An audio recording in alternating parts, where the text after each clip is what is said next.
उनका नाम है शोभन देव चट्टोपाध्याय।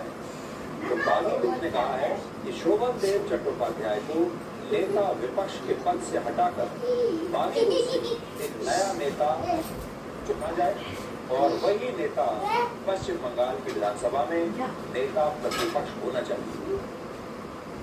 और इस बात को विधानसभा के स्पीकर ने मान लिया है और अब ऋतव्रत बनर्जी पश्चिम बंगाल विधानसभा के नए नेता विपक्ष बन गए बिना ममता बनर्जी की मर्जी।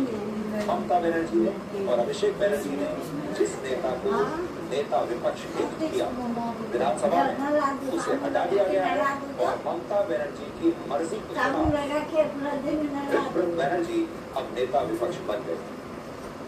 ऋतव्रत बनर्जी ने कहा है कि अब टीएमसी में अभिषेक बनर्जी की कोई भूमिका नहीं रहेगी और उनके साथ पार्टी का कोई संबंध नहीं होगा।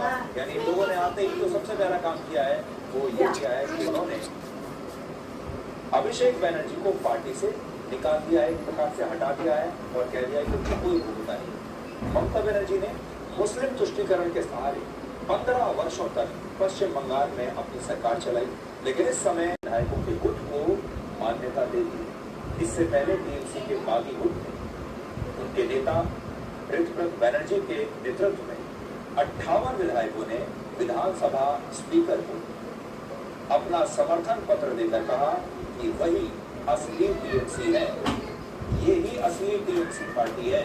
और इस समय ममता बनर्जी के साथ सिर्फ 22 विधायक हैं। तो जो बागी विधायकों के नेता हैं ऋतव्रत बनर्जी, उनके साथ 58 विधायक हैं और ममता बनर्जी अब अल्पमत में आ गई है अपनी ही पार्टी में, उनके साथ सिर्फ 22 विधायक हैं।